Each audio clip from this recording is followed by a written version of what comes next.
crapped out on me. Yeah. It's all right. Yeah, I just left it recording. I don't have to cut and splice. No, that's all right. Yeah, I thought, oh yeah, they'll cut me out now because I'm asking you deeper questions.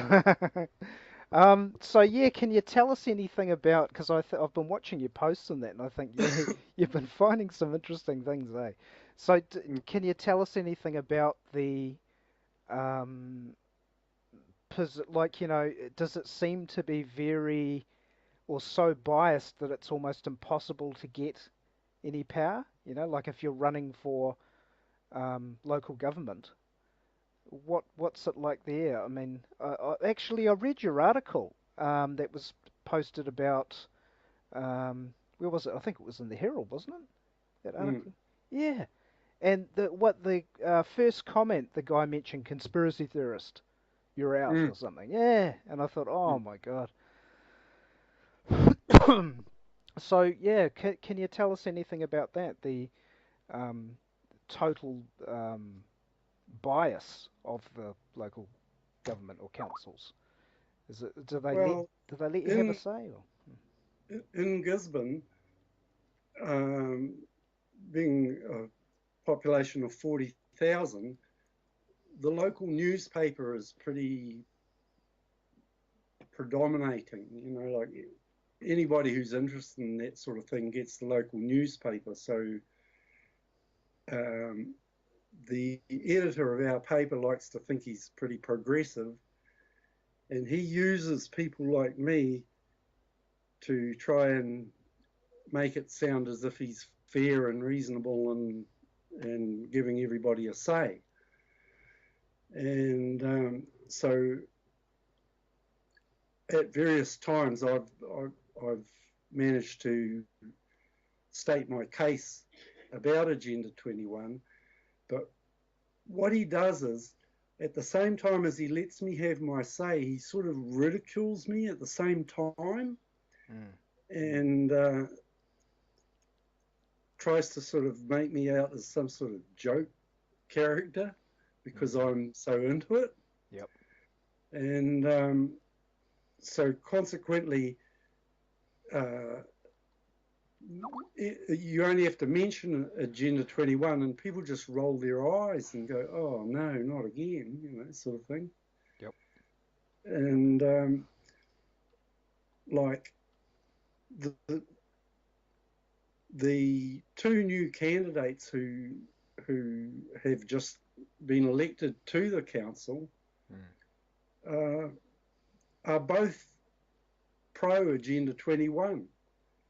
Like, I don't know if they know that themselves, Mm. but the young lady Karen Fenn, who's just come on, she was spouting catchphrases of it all over the place in her speeches, Sure. and yet she reckons she's just a good old country girl who does a bit of equestrian Mm. and worked for social welfare for a while, and now she wants to help Gisborne, Mm. but but So they're not doing because any research, are they? They're not actually researching any of it, it would seem. What do you? no, they've just accepted Yeah. the plan from central government, which is just a dead copy because Agenda 21 is, you may as well say Obama is running Agenda 21 as much as anybody. Sure. And New Zealand is just copying Mm. all these Americanisms, Yep. um, but it's deeper than that. I mean, a lot of Anne Tolley's stuff is, and Hekia Parata, the education lady, a lot of that comes from England, Yep. but whether it comes from England or America, Mm. it's identical. It's the Yes. same thing. Yeah. I mean, you could say it's a Western philosophy, or Yeah, Western except dreamt that I'd philosophy. just carry that on a bit Mm. further and say that Yep. the Chinese Mm. link, which has come in now through this New Zealand Asian Leaders Group Hmm. in Mei Chen, Yep. who's a constitutional lawyer who's writing up all the local government rules for the super city of Auckland and smaller bodies as well, that somehow they've adapted a sort of a Chinese flavour to the United Nations as well. Yes. Yeah. So there's no escaping it. Yeah. You know. I mean, from what I've heard, they they want China to be in all aspects the new model state for the world, and eventually, well, we can see China being built up. Um, there's every chance that it could dominate, especially the Pacific Rim. You know, and then they're trying to unite, like with Europe, and the Americas, really, but that's a little bit more concealed. But all the big linking together, all of it's really fits together into their century of change, Agenda 21, agenda for the 21st century. It's incredible, eh? I mean, that's the thing. People can't comprehend um, the all pervasiveness of this agenda. Yeah. Well, the thing It's is, incredible. if just say World War III does start up tomorrow, Mm. there's a lot of talk at the moment that World War III is imminent, Mm. and people are going, "Oh well, America is standing for the New World Order, Yep. and Putin's going to save us." Yeah. But the Yep. fact is that Putin is hooked up with the Chinese, Yep. and so like if there is a winner at the end of it, Mm. the chances are they'll have cut the population down to 500 million. Yeah. Yeah. Yeah. And whichever side wins, it's Mm. still going to be the New World Order. Yeah. I mean, it's incredible, isn't it? I mean, they're hitting us on so many fronts. That's what's so hard to accept.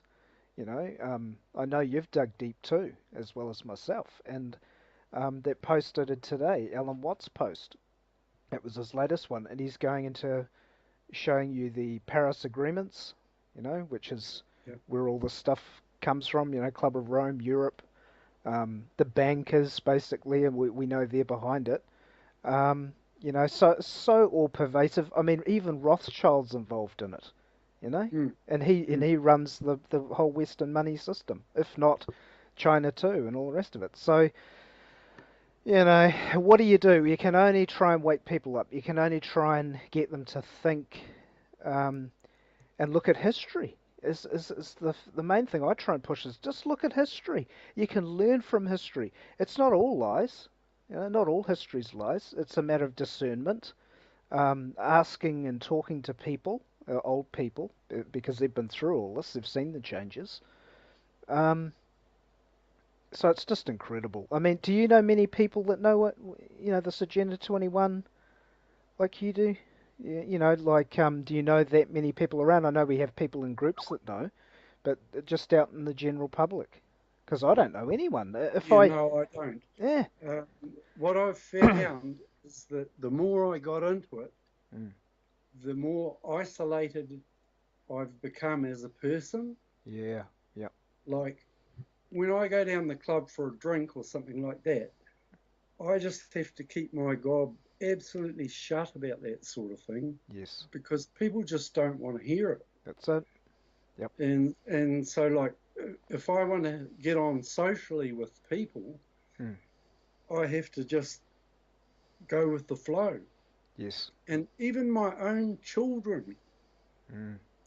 have ceased talking to me, Mm. and I think it's because now that they're having their children, and I've said things to them like, for God's sake, don't get them vaccinated and make sure that they don't drink fluoridated water and things like that. Sure. They just can't get their head around all that, Mm. and their reaction has been to Distance. Yeah. just cut me out. Distance. Yeah, I know. It's so that is very frustrating, you know. In a way, that's another reason why we formed this group, or why people even form some of these groups, so we can at least have people that have a common understanding, you know. So we can at least go, yeah, I sympathise with you, you know. Um, it takes time to. Um, have you seen that movie Groundhog Day? Yeah, And every day wakes up and he has to repeat the day till he gets it perfect. That almost feels like my reality waking up. You know, it's like every day I try and learn a bit more to communicate it to people in a way where they're not going to freak out, but it can hopefully lay a seed. yeah. You know, Oh, well, and that's why I joined Facebook. oh, okay, yeah, You know, because I joined Facebook in August last year, mm.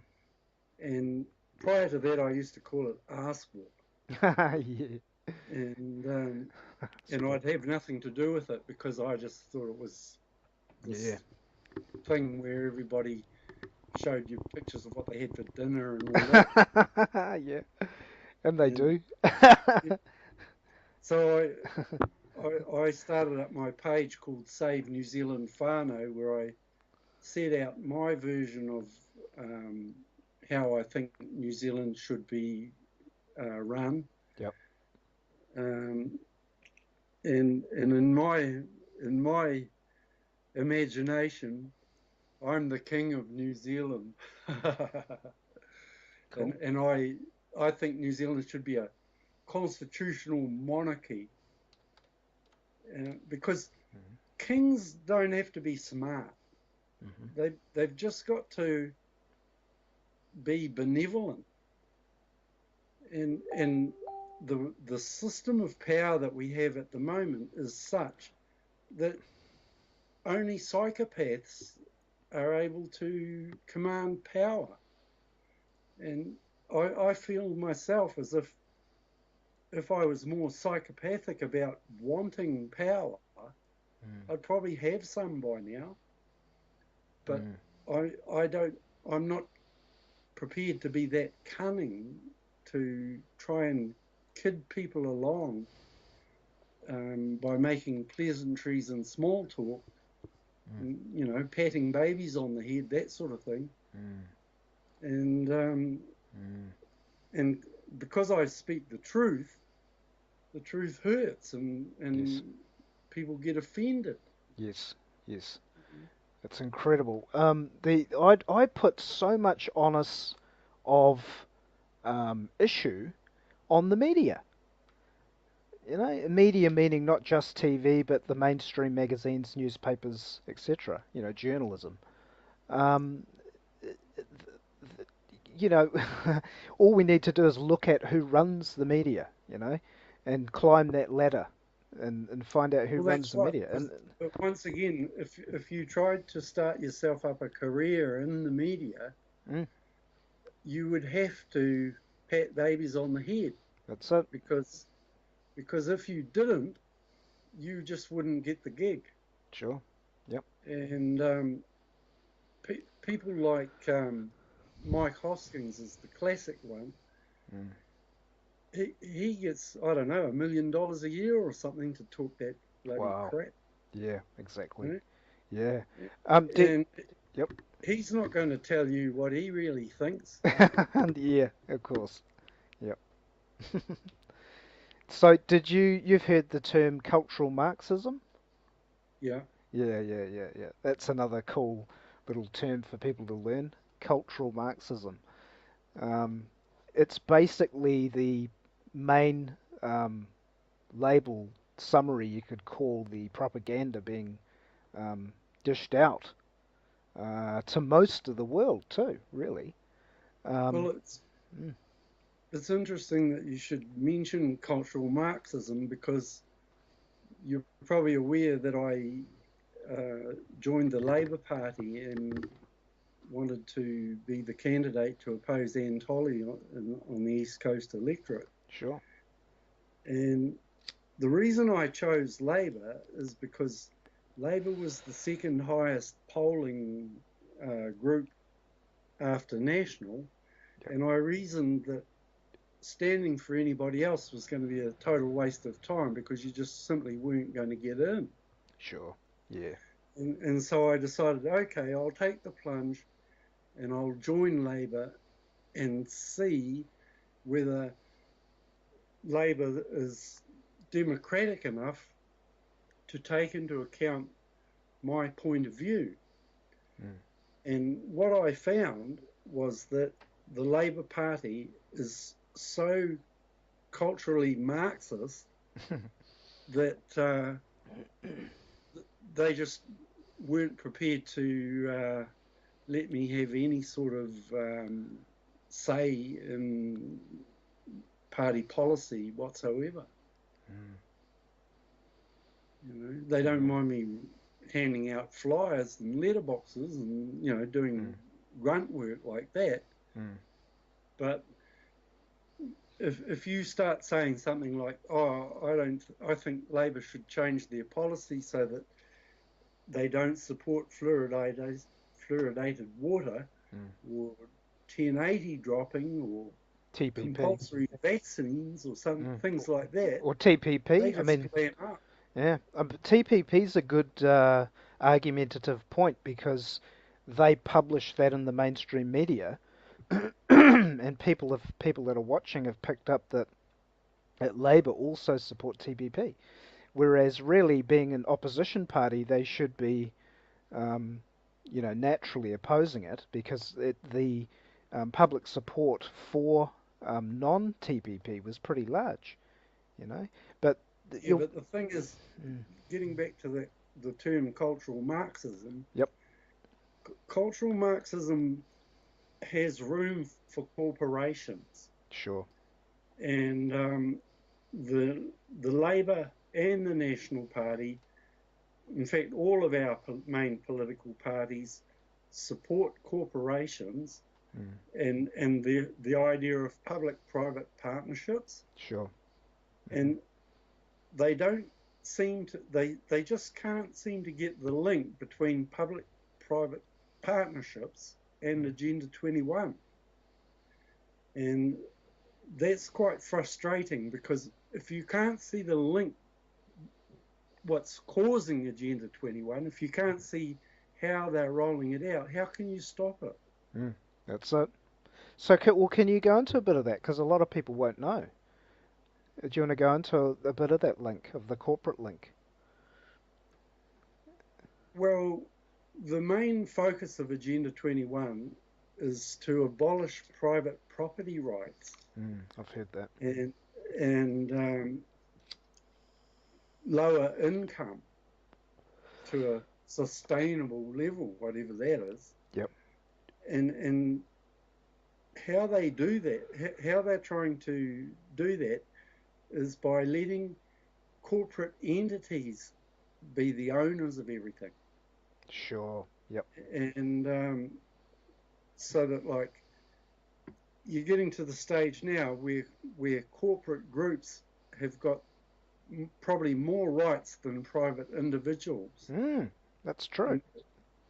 and and Mm, so, like, um, and it's getting to the stage where those of us who are working are virtually all employed by corporations. yes. Yep. And so there's no escaping it. We're just locked into this corporate model, Mm, and quite frankly, I can't see a way of overcoming it. mm. En masse. Yeah, I agree. I personally think individually people can break free a lot, probably not completely, because you're in the money system, and people, especially if you're in a city, you can't even grow your own food. Well, you can, but you'd have to be, you wouldn't be really in the city. Yeah, it is. It's very. I don't Well, I give mean, up hope, but it is very difficult. Yeah, for sure. I grow my own food. Mhm. Um, I grow my own tobacco. Yep. I brew my own home brew, Yep. and a few other things too. Sweet. And so far this year, I've been doing a bit of work for a corporate group called Adecco, who is like a temporary job agency. Um, and they just ring you up in the morning if somebody rings up sick or something, and it's up to you whether you go or do not go. But it's a flat rate of $16 an hour, and that's it. And you know, it's sort of like take it or leave it. For sure. And that's the model, because these corporates, they don't want anybody to have job security. They want you to be totally dependent on them. And part of that is these 0-hour contracts.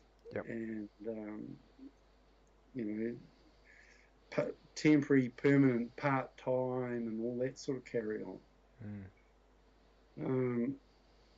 So you're getting in the corporate world, you've got a hierarchy where you've got all your corporate managers who are getting the big bucks, but increasingly more and more of the work is being contracted out to people on the minimum wage. Yeah, for sure. And the big boys, they don't mind doing what they're told if they're paid well. You know what I mean? Yeah, well, So that's it. they're like, hey, I'm They not look gonna. into it, yeah. So the poor, you know, that's I've looked at a lot of the psychology of what's going on as well with this whole system and techniques and things, and it's incredible what money, really, the whole system of money can do. You know, but I think there's hope in pointing out fallacies. You know, that where people, like a lot of people, if they're honest, and I had people, like I deal with people with quite a bit of money sometimes, and they say, oh, you know, such and such has got a, you know, $30 million home, you know, or $10 million home, and they've got this and that, and they're successful, but they've gone about it all wrong. They're not actually happy. You know, this is rich people, real people, just talking to me. They know something's wrong. You know, I've seen a lot of people that know that, you know, things are corrupt. So it's a matter of like, okay, well, a lot of people are actually waking up, you know, to something's wrong. Even my parents even are waking up a bit. But they end about when they just start to have a look at what we've been into, they sort of shirk back because they realise it's just too overwhelming. You will see, this is why I'm having this trouble with my own children, Sure. because like I'm 61 and they're in their early 30s now, and they're faced with this corporate world that we've just been talking about. And if you hold the sort of views that I hold, you're just not really employable by those corporate bodies, because Sure. you're not a yes man. Sure. And so, like, my kids have had to virtually choose to live a standard life, you know, working for the man sort of thing, or else be renegades like me, and they just can't get there, even though they like the idea of being free. The idea of having no money and no material wealth, just that they can't handle it, you know. And yet I've been lucky, because I've actually lived in both worlds. Yes. In the early 1980s, I was paying tax on about $120,000 a year, pruning pine trees in the forestry. I used to run my own gang and everything. Yep. And I've planted like huge forests in the central North Island and on the east coast, and done a couple of partnerships with private people where I did all the work, right from scrub cutting the farm, planting it, the silviculture, everything. And so I know what it's like to have money, but I can honestly say that since I came back from Australia and have had virtually no money, Mm. I've actually felt better in myself Mm. and and am living a better life now Mm. with no money Yep. than what I was when I was slaving like a dog Mm. and earning heaps. Mm. It's You know? almost like when you get to that stage, it's like you become more true to yourself. You know, you're not running around pleasing everybody because you just can't do that. And it's Mm. like you get real. You know, it's like I know I went through that Well, you too. see, Yeah. you said then you get real, Mm. but and that's how I feel. I feel as if I'm a realist, somebody Mm. who's got real and has realised that the system is broken, Mm. and so I grow my own food and try not to work Sure. and try to survive on what God has given me. Mm. On nature, Yeah. like you were saying before, like your religion is truth, as much truth Mm, as you can find. mm. And that's just where you're at and with whatever evidence you can find and this works and that's what it's about, eh? I mean that's where I think true empowerment lies is just genuinely truth seeking. You don't have to investigate global conspiracies. You can get power just researching, like you're saying, growing a garden and getting in touch with nature. Well, So for the it's great. last 2 tax years, Mm. my PAYE tax return reads zero. Sure. And my partner has a 20-hour a week part time job at the hospital. Mm. And we managed to run a whole household and still have, computers and all the gears Mm. on 20 hours a week, Yep. you know. Yep. And like, as I say, because of our garden is so complete Mm. and the and I make my own home brew and all the rest of it, Mm. we actually live pretty damn well. Yep. I reckon I live way better than heaps of people who work Mm. like dogs. Yeah. Yeah. And less stress. Mm, Yeah. You can actually sit and think. I mean, totally, man. I totally agree. It's. I mean, I'm more in the city. Really, I'm not. I can grow my own food. I'm actually working on that. But it's for most people because like actually going back to Agenda 21, they want to encourage these habitat areas, don't they, of people moving into cities.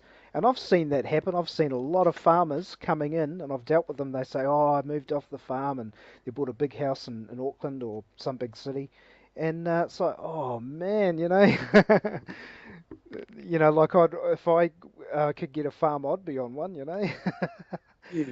Well, I um, mean, here in Gisborne, I live on a quarter-acre section, yep, and it yeah, was all lawn when I came here, but I've put in gardens and things. yep, But the thing is, if that property, the one I'm in here, if that was in Auckland, it would be worth over $1 million. mm, And yet the climate in Gisborne is probably better than Auckland. yep, The soil is primo. yep, It's just a really good setup. There's no, or touch wood, we don't pay water rates, wow.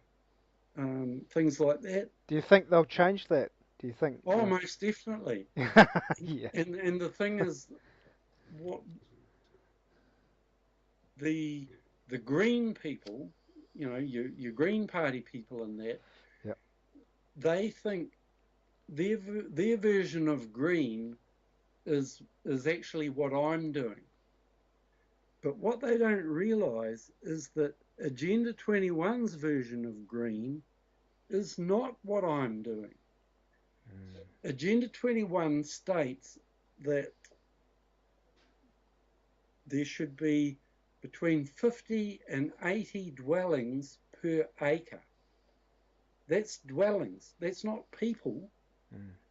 So that's Wow. 50 to 80 family units per acre. Mm. And if you're living that concentrated, you can't grow your own food. Sure. And that's why the Agenda 21 has combined it with the corporations, because they want everybody to be eating all this Monsanto crap so that they all die. Fakeness. You've probably noticed that, I assume, where the city and the fakeness, we'll call it.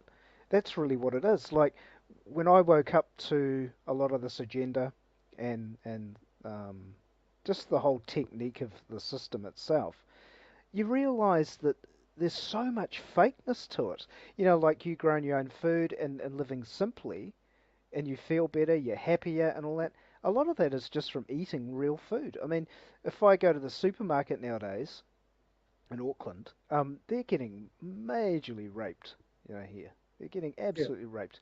They play around with their prices. You shop around, you'll get a deal. But it's very fake. The food is getting faker. Um, it's just, Well, even in the greengrocer section, you think you're pretty safe shopping in the greengrocer section, mm, but a lot of that stuff has been irradiated mm, and or else sprayed with sprays which negate the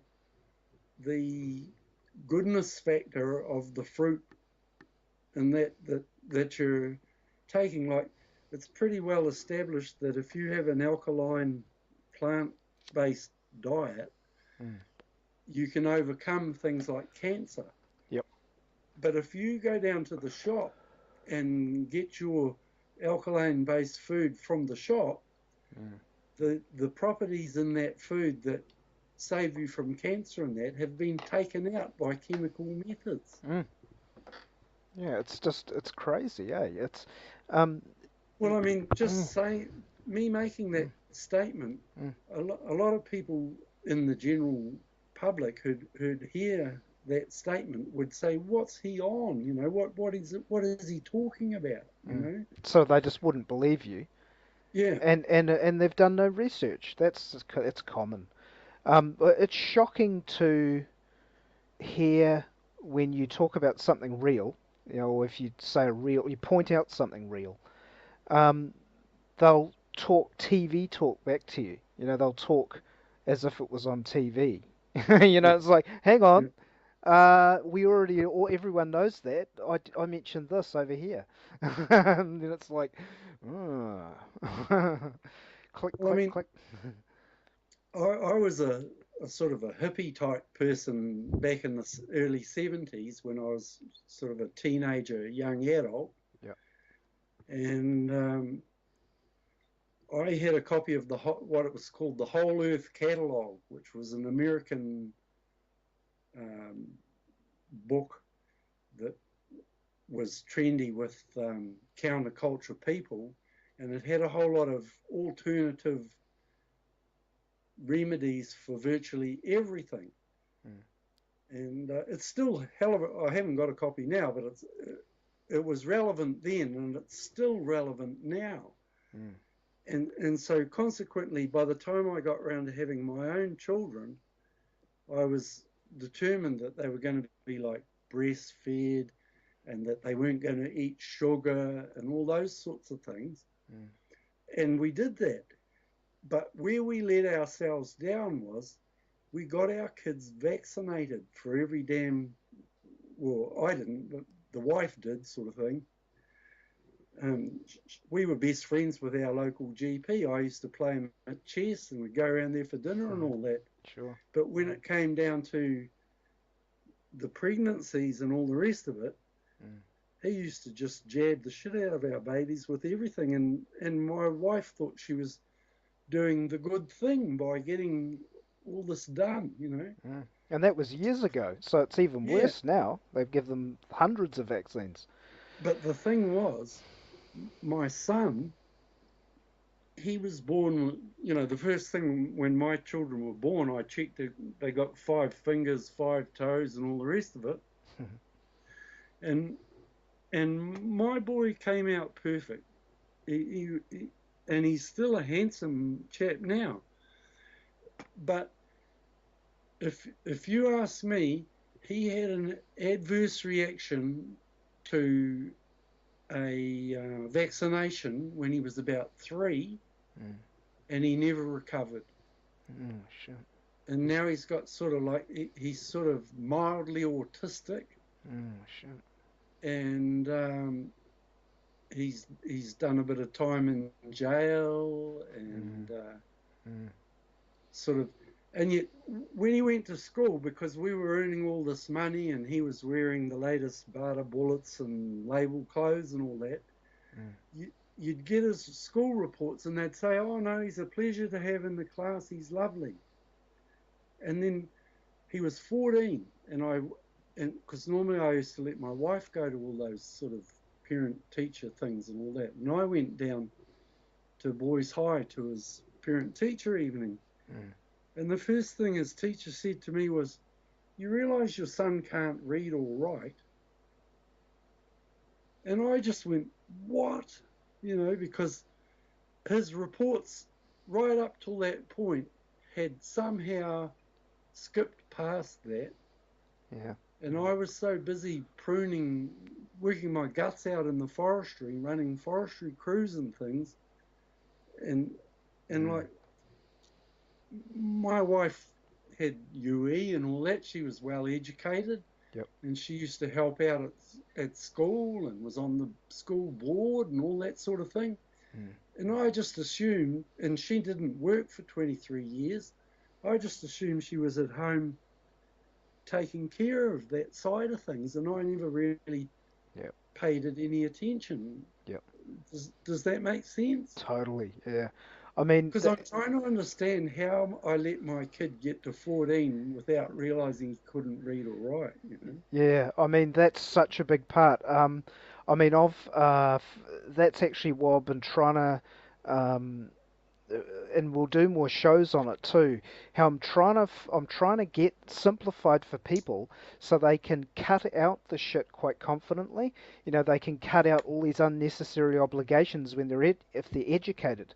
If they're a bit more educated with certain things, they can go, hey, I don't need these things, or that thing's bad for me, or whatever. And then in the end, you start to get your life back, like you've done. And I've done the same, I pulled back. I was making money like yourself, but I wasn't happy. I was happy. I had things, but I wasn't really. I had like a something just didn't feel right. I just thought, nah, this is not living. This is just not living. There's got to be more to it. And then and then my whole life changes, and now we're here. To deeper levels of thinking. But yeah, as the years pass by. And as inflation increases and more taxes get added on and more, because when they add more taxes and laws, a lot of people, especially when they're right in the working scene and the corporate scene, they all have to follow these procedures because a corporation's a title and the titles are controlled by the government. That's how it has the people by the balls, is it controls the titles. It even has all the road signs documented down and the country names and that. It made all that crap. So the words are controlling people. The money is controlling people through the words law, and everyone's running around more and more each year with more obligations. And now they want to put in a carbon tax with this Agenda 21. So that will probably filter down just through general goods. So like GST, it'll be like another GST. Or they'll give you a personal carbon card where you've got to pay on certain conditions, and So if people understand contract law, like we're going to get into, hopefully and deeply, they'll get more power back. It's as simple as that. So they can make decisions and make them confidently without fear of people trying to force them into a deal. Um, Most of this crap that's been happening has been happening through people's consent, but we don't get trained what consent is. We don't know what these corporates are limited to. By the nature of corporations, they're limited. That's why people hide behind them. Like they have a limited liability company and it's meant to protect you, and it does a bit, but not really. If someone knew what they were doing, they could come after you anyway, personally. Um, so, it is definitely down to education, but we have to keep it simple, you know. Um, if we do that, people will catch on quicker. Um, Well, I thought when I started finding out all about Agenda 21 and peak oil and um, the Illuminati and Freemasonry, all that sort of thing, Yep. I started trying to feed it through to my children, Sure. and and and I thought, oh sweet, they're not going to have to go through their whole lives to figure it out because their dad's going to tell them. Yep. And what I found, as I alluded to earlier, rather than embrace what I was telling them, it was so foreign to their upbringing to that point that they rejected me. And so, like, the truth sitting there right in front of their faces, Mm. like, I think of the point of view of, like, as a granddad, because I am a granddad, Mm. but I've never met any of my grandchildren. Wow. And I think to myself, if I was a 5-year-old or 6, 7, 8, 9-year-old kid, I'd love to come around here and see Granddad's garden Mm. and see how he makes his booze Mm. and all the things that I do, which uh, I would have thought would be very exciting Mm. to young kids because it's empowering, Yeah. Totally. Yeah. you know. Yeah, instead of standardized, so that's another thing with the system, like the modern system especially, it's standardization. So everyone gets the same iPod, everyone gets the same basic upgrade, and then they all pretty much have the same. And if they don't have the upgrade, they're downgraded. Yeah, Oh, gee, yeah, you're not rich or whatever. So with what you're doing and getting back to nature and stuff, um, that's exactly it. Yeah, it's a point of difference. It's letting the individual be more creative too, in a way. It's when these labels and corporations and technologies and everything just start to dominate um, this whole sameness thing. A lot of the researchers on this trail, um, a lot of them veer off in their own directions, which is good. Learn deeper parts of these subjects. Um, but it's that we all seem to come to the same agreement that this whole Agenda 21 um, system, global system, because it is global, is standardizing as well.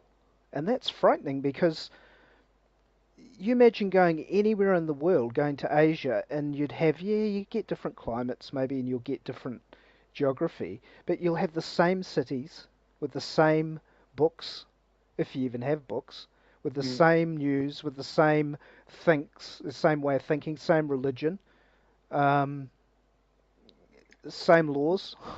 Well, Yeah, Gisborne, Gisborne, where I live, is a classic old old school New Zealand town. It's sure. got old buildings and all that, and it's got a harbour which is quite picturesque, the Mm. sort of thing that you see in jigsaw puzzles over in England and that Yep. sort of thing. Awesome.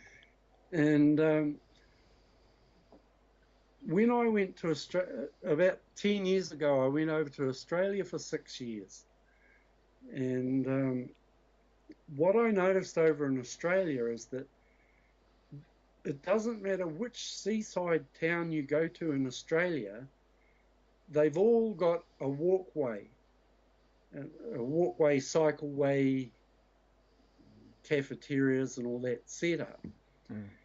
And like, it doesn't matter where you go in Australia, it doesn't matter which town, they all Mm. look the bloody same. Good point. Yeah, I've noticed that. And and And then I come back to Gisborne, and hello, now Gisborne is starting to look just like any common garden Australian Mm, seaside town. mm, mm. And the old history, and it's the same in Australia. The old Australia has disappeared, Mm, and they're bringing in this multiculturalism, mm. and you're walking down the street. I mean, here in Gisborne, when you go down onto our walkway at the moment, you can the vast majority of people using the walkway are either Pākehā or Maori, because Gisborne's got about, I don't know, 55% Pākehā, 40% Maori, and about 5% others, sort of Yep, thing. yep. But the way it's going, they're trying to change that so that it becomes more multicultural. Yes. And so you're going to get a situation where you'll be walking down that walkway, and you'll be just part of this and this mass of people who are from all over the world. Yeah, that's right. It's And really destroying all cultures when you think about it, because you get new cultures coming here that slowly influence our culture, or an older culture. We wouldn't even call yeah, it our culture because it isn't our culture. Like we grow up into our culture, and then you've got like the culture that's introduced here is now going to be propagandized, we could call it, and standardized into this new system they're building, through the councils and all that, yeah, through the media, and so eventually, you can see it has to form one culture, you know, um, and that culture is going to be something bizarre because uh, they're working technology with it, aren't they? So well, the thing is, that's what's incredible. I think it was last night on TV. I don't watch a lot of TV, but last night I watched um, one of those shows, just the news on TV1, Yep. and they featured a Muslim girl who was running around standing for council or whatever, Mm. and they showed her knocking on doors, wearing her burqa and all the rest of it, Hmm. and she was going on about how there was nothing to fear and that she was just a good old girl, never meaning no harm, and all the rest of it. And they showed a bit of her background, and she came to New Zealand as a child, and in her pictures of her youth, she wasn't wearing all that, sort of tribal gear. She Hmm. was just a normal Kiwi like the rest of us. Mm. And it seems as if in her early 20s, or, formative years, she just suddenly decided to embrace the Mm. Muslim Mm. background that she had. Mm. And those are the sort of people that they use, Yep. people who haven't really got that um, hard line Muslim uh,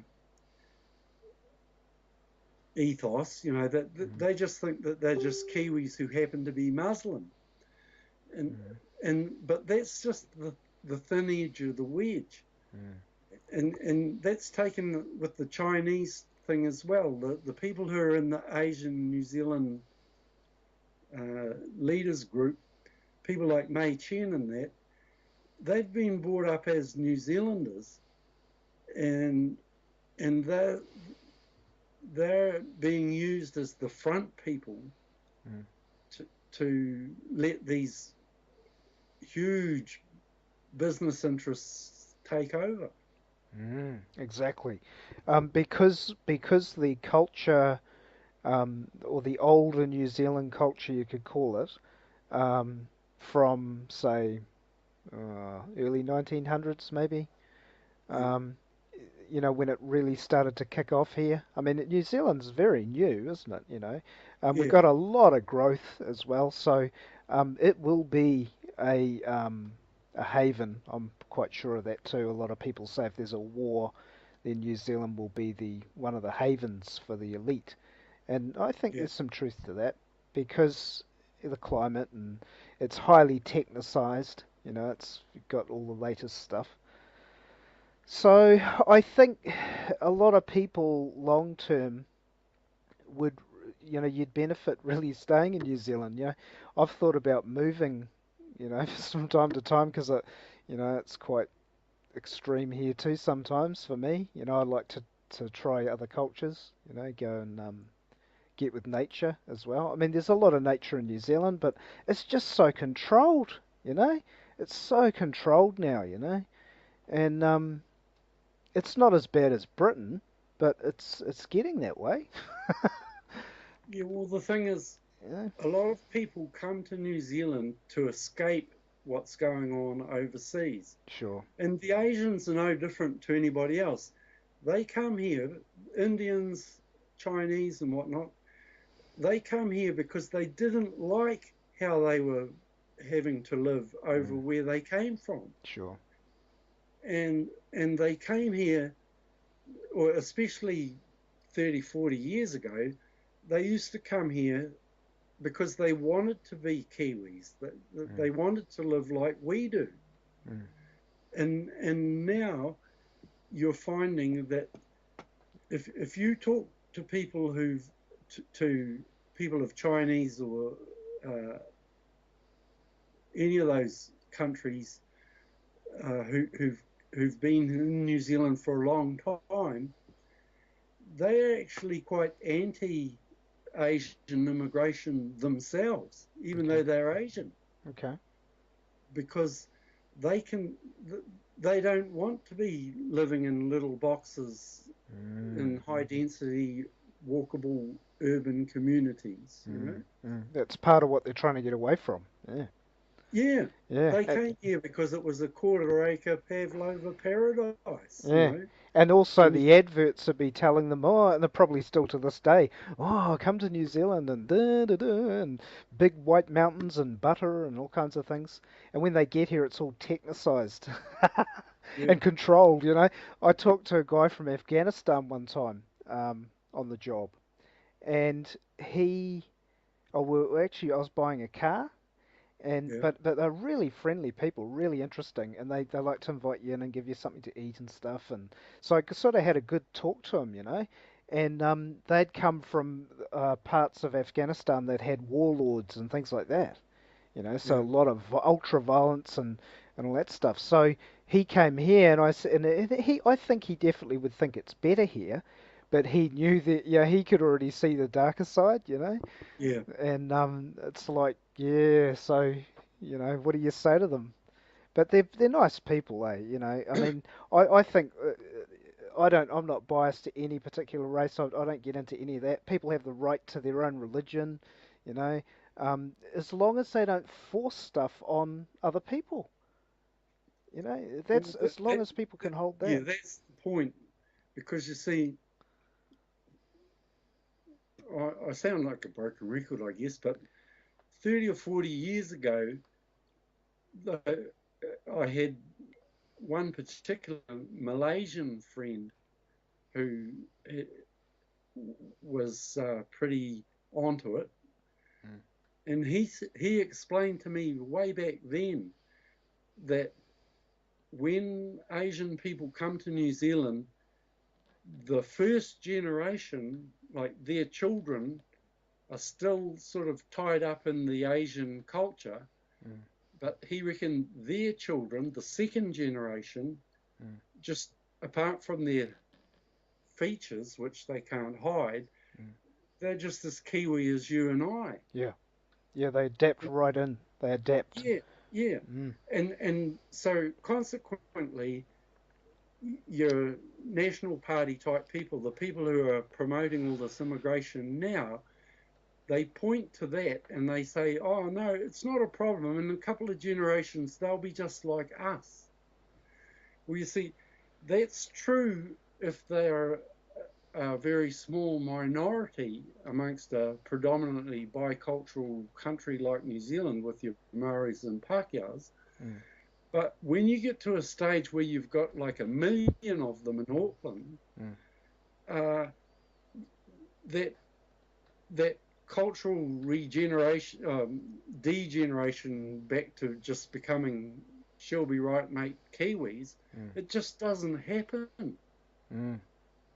And what you're going to it's going to work the other way. Mm.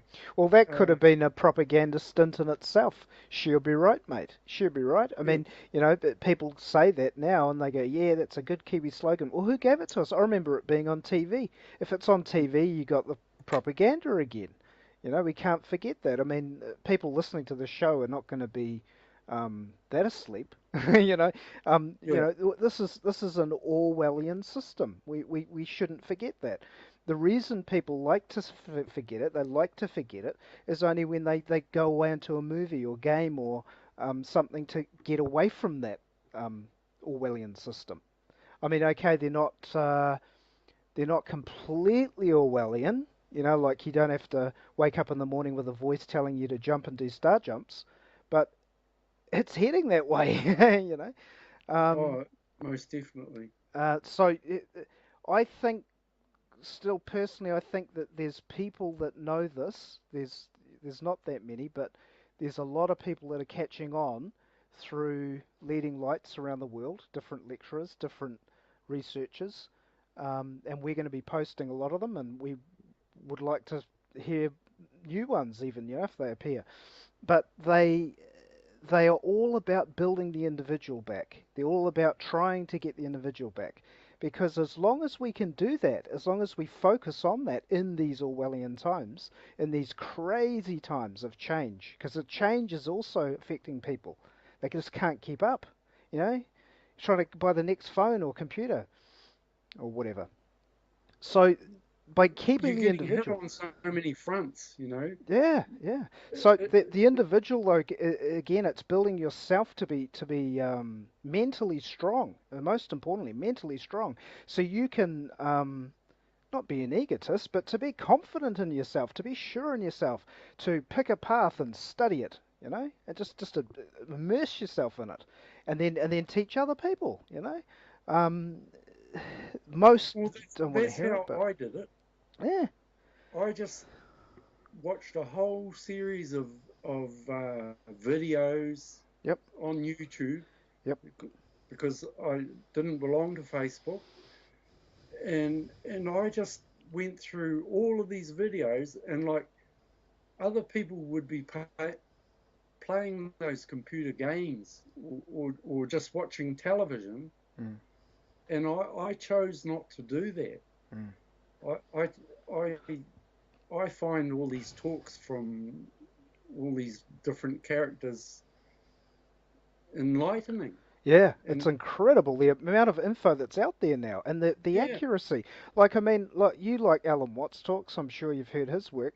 Look yeah, at the meticulousness. He's one of the most meticulous researchers out there, and the way he's done it is beautiful. I mean, people like when I first was introduced to him, I would have my doubts like other people. You think, oh, who's this guy and all that. But the more you actually study some of these people, the more you see, no, they're bloody genuine.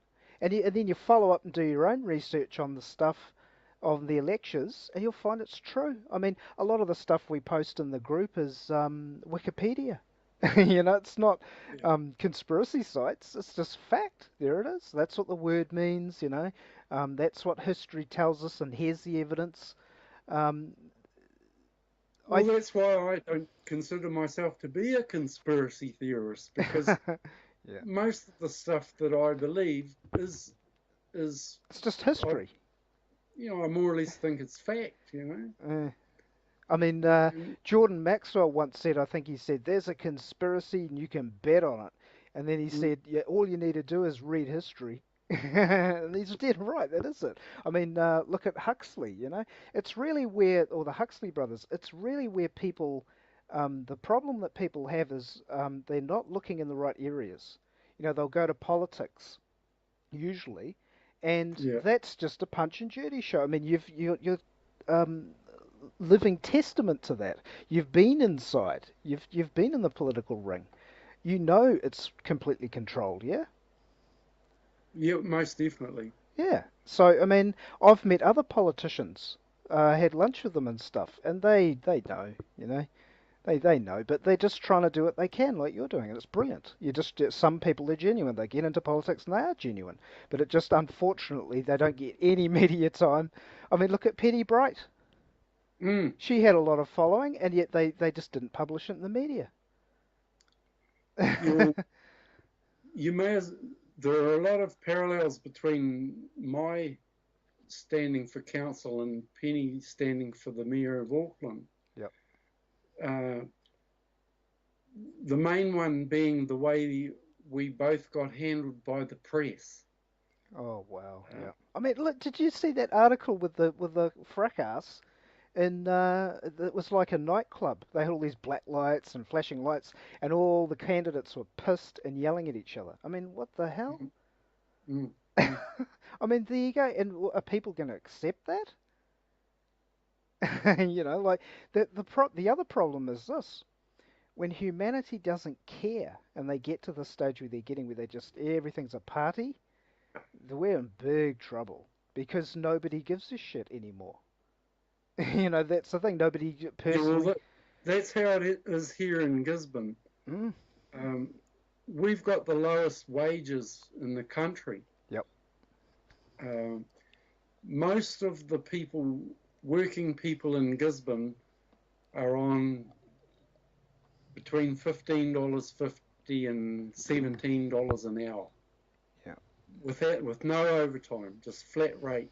Mm.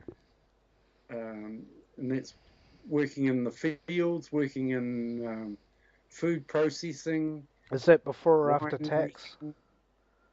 Pardon? Is that before or after tax?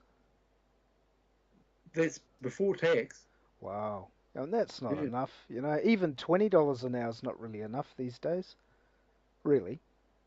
You know, if yeah. someone wants Well, to be bold and live their life yeah, but creatively. this is the Gisborne reality. This is Yeah. how it is for It's people who live here. You know. yeah. And I mean the people need to be behind people that really want to change. I mean, this is the other issue with people is that they are so locked into the system, you know, everyday activities and the TV and everything, you know, that they don't really want a big change. Like, you know, if you were, say, like if you were to come into power and you said, hey, you know, I genuinely want to change things for the better, you know, we're going to educate you properly, we're going to do all these things. I mean, that would be hard for people because it's so radical. You know what I mean? Well, I There mean, would need to be radical change for things to turn around. There'd need to be radical change. you know, I don't agree with Guy McPherson on everything. Yeah. Um, we used to be friends on Facebook, but he defriended me when I started saying, "Oh well, if the whole world's going to hell in a handbasket, we may as well use coal." You know, because coal-fired power stations, apart from hydro, is the cheapest available source of power, Mm. and of course that didn't go down well with his save the planet type position, Mm. and yet now he's coming out and saying, well, we're all going to die by about 2020 anyway. Yeah. You know, and that was my point. That's what I said. That's what I Oh, said to him. Babe, if we're all going to go out in 2020 or 2030, why worry? mm. That's so You know? dumb. Yeah. There's no way. It's not going to happen like that. There's no way. They've planned it. It is not going to be like that. You know, I was sitting out one time in Auckland in the city on a balcony, and it was a cold day, not too cold, but Yeah. cool, you know, and clear day, and not too much cloud, um, no spraying, no heavy spraying that Mm. day, and there was heaps of traffic as usual, and everything was bustling as usual. And I was sitting having my lunch with this guy, and I said, "Hey man," I said, "check this out. Can you see any pollution on the horizon? Can you see any discolourment?" And it wasn't. It was beautiful. It was blue sky, you know, and clear and everything. I said, so now if we're in a polluted city, why isn't it showing today? Yeah. And he went, yeah, and it was just one of the days where they weren't doing all the spraying. I mean, there's Yeah. another little dimension, of course, that you and I know a lot about, and a lot of people don't even believe that. And yet it's published. Geoengineering, it's called. It's part of Agenda 21. You know, I mean, and then you get into that. How many people are going to get into that? You know, there's not I've many. had friends over. Yeah, I've had friends round at my house, yeah, and I've pointed up at the sky, and you can see a plane flying over with the chemtrail coming out the back. And I've gone, do you know what that is? And they go, no. And I'll go, oh, that's a chemtrail, and try and explain to them. yeah. And it's there in the sky. Mm-mm. It's still there. The trail's still there an hour later, Yeah, and they're still and they just you still can't get it through to them that it's actually happening. yeah. I use the scientific words and names. Like I'll say, "Do you know what that is?" And they go, "I don't know." Like even in the city, like if I see a big line in the sky and I know it's a chemtrail, Yeah. I'll get out of the car. Or I don't care. I'll make a big fuss, get my phone out, take photos, and if there's people driving by, I'm pointing. Mm, I'm pointing at it. I don't care. You know, it's like, what are you mm. guys? And you know, it's just crazy, man.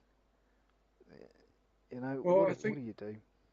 I think all we can do, Cliff, is keep in contact.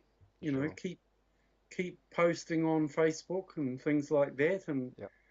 um, those who want to know can find out, and those who don't want to know will never find out.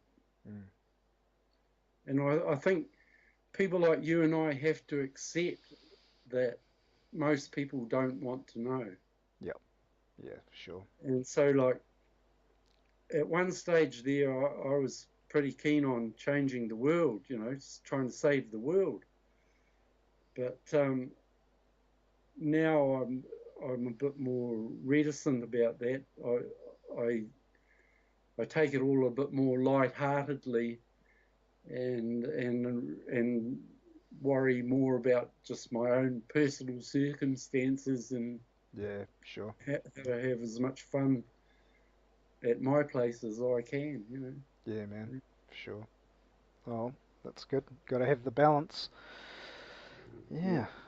So yeah. So well, we may as well wind things up. So is there anything else you wanted to say about um the councils and the political situation that you learnt before we wind it up, or you pretty much covered it, or Well, we anything? scarcely even got onto it really, Yeah. but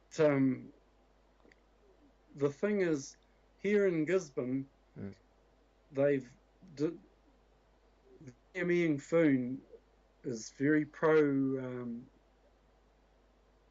doing a deal with the Maori people, Mm.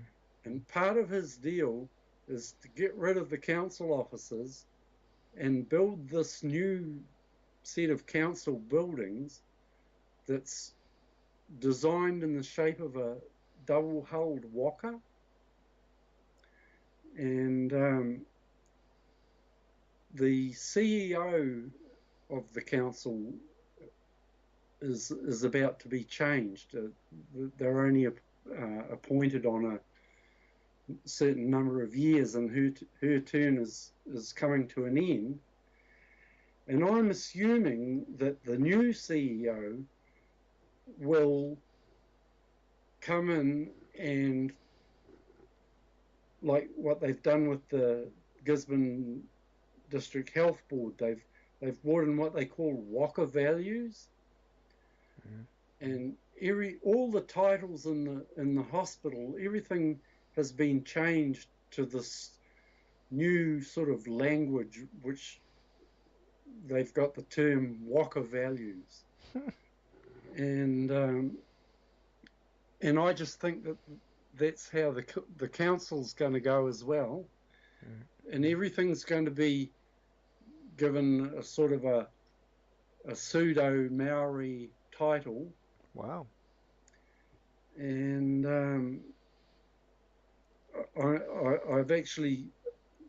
I've got my thoughts on who they're going to appoint as the new council CEO, and I don't want to say right now, but if this particular person gets the gig, I'm just going to piss myself laughing because it's so obvious that that's what they're going to do, you know.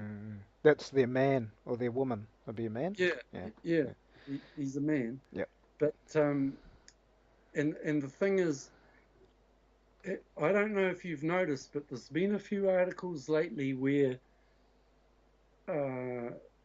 the propagandists are trying to convince Maori people that Maoris come from Asia. Oh my God. See, You all know, that stuff is really just a diversion. no, Hey, but the thing is, it's just what they're crazy. trying to do, the Asians are trying to build a an accord with the Maori people, Sure. and they're trying to make out as if all white people are colonial oppressors. Oh no. Yeah. And the thing is, Yeah. when you work for a deco on Mm. $16 an hour, uh, you know, down at the dump, Mm. I just don't quite get the connection between you being a white colonial oppressor. It just doesn't quite add up. Mm. And and like they talk about how hard it is for Maori people in the modern economy, Mm. but I believe that there is a huge silent majority of white people who are also struggling Mm. in today's world. Yeah, totally. Yeah. It's And it's a, and yeah, it is. the only way we can, as a country, we've got to the people who are suffering in the Maori system have got to get together with the Pākehās who are Yes. suffering in the Pākehā system, Yes. and Yes. we've got to be together. Yes. Yes. We've got to get some unity happening. Yeah. And Because I've never they're had a using problem with that. multiculturalism Yep. to stop that from happening. Yes. Yeah. For sure. Um, yeah. I definitely have reached out to a lot of different people, a lot, and they the ones like Asian people, Indian people, Middle Eastern people. Mm, I've reached out to a lot of different types, and the ones that are awake, but they don't know what to do about it. They're like, oh, and they're all caught up again. They're caught up in their work, and they don't know, and then they better not say anything, or they might lose their job. And that does happen, eh? People, I mm, was called an activist. I was called an activist, and I said, "You damn right, I'm an activist." mm, you know, what are you? What are you doing? So, but yeah, I know it's not a race issue. It's always um, these revolutionaries, we'll call them, because that's what they are. A revolutionary, he will cause chaos, and all through the system there's drama, and there's yeah, go and get a lawyer and he'll argue for you, or he'll what they call it, defendant. A defendant is an argument guy. So there's other ways of thinking. There's other ways of getting along with people without using certain ways of talking, even that cause controversy or that cause, like that's why we talk a lot about the Socratic method, is because um, we question everything. You know, yeah, that should be the new black is Socratic method, because the more we start to do that, the more harmony we're going to get. Doesn't matter what race is involved. Question everything. So that's all I can think to do. yeah. No, So well, I mean, I still like the idea of New Zealand being a bicultural country, you know, with a predominant Maori Pākehā population. yeah, But in all honesty, that's just not going to happen. no, Um, no, and and even the Asians and that are being brought in to break up the bicultural nature of the country, Mm. they've got so much to gain from being here that that they're hardly going to say, "Oh no, we're spoiling your country, so we'll go home." Yeah, exactly. It's Yeah. just it's not going to happen. It's not. And all the media's just pushing it all beautifully. I mean, isn't the media so predictable? When you know this Agenda 21 thing, it gets boring because you look at the media and go, "Yeah, I knew that was coming." Yeah. And what do you think of people saying that, oh, the elite are losing and all that? I don't see any evidence of that at all. No, not at all. Penny Bright's vote proves it. Yeah, exactly. Yeah, Yeah. because Penny didn't get a lot of publicity, but she still got a fair bit. Yeah. And to only come out with 7,000 votes Yeah. out the whole of Auckland Mm. for somebody who's as sharp as she is, Yep. it just shows you what an effective job the press did. Sure. You know? Or the vote counters. Yeah, all the vote counters. I do wonder about that with my own vote count, Yeah, yeah. um, Mm. because when I did that, I had the local mayor up for. I laid a police complaint against him for treating because he was shouting the Maoris down at the local club within the election time frame, Yep. and that's illegal. And so anyway, I made a big fuss about it, and I thought that by doing that, uh, anybody who didn't want him to be the mayor would vote for me. But the actual figures that came out showed that that was not true. It just didn't happen. And to me that just doesn't make sense, because Ming Foon only got 7,000 votes, and there was something like 6,500 votes against him. Mm. So in theory, I should have got a lot more votes. Mm. And like, but because I've got no evidence and no way of scrutineering the vote, Yes. it's just not something I want to go on about, because it just comes across as me sounding hard done by, if you know Yeah, what I yeah, mean. sure. Yeah, you'd But need I do, to. you know. Yeah, Yeah. you'd need to. All people would need to do is study the whole thing out. The voting system. Look at 1 year. If and just look at what was done. Who was behind it. What's the company that was behind the vote mechanism, and just study it, and you'd find the truth. But it's really the other thing I've found is that really the idea of the boss, the boss, the leader of the council, the leader of whatever, leader of New Zealand, is looked at in a distorted way. Like, people are programmed to look at it as literally a leader, and it's like, no, he's not your leader. You're the leader. You are the people, you the individuals that vote. You're the leaders. You're the leaders. He's your servant. It's as simple That's as it. that. And so people need to That's right. drum that in, because when you confront these people on it, and I've talked to policymakers at the council personally, and I have them up and say, why does the media say that it's the council's parks and it's the council's this and that? And he says, well, it isn't. It isn't. And I said, you're damn right it isn't. Whose is it? And I'm pointing at myself, whose is it? So, Yeah. it's funny, eh? And but then the ticketing thing, see, that's another thing. They're coming in to control us with the money, you know. We've really got to keep an eye on them attacking you growing your vegetables, because they could easily start to bring that in too, So you've got to be reliant on the corporation again. Isn't that part of Agenda 21? Yeah. That type of thing? Yeah. Yeah, I've heard that. But that's the thing. I mean, all that will happen in due course, Yeah. and I'm just hoping that I'll be dead by then. Yeah, I know, yeah. It's a Because I can't see how I can avoid those sorts of things.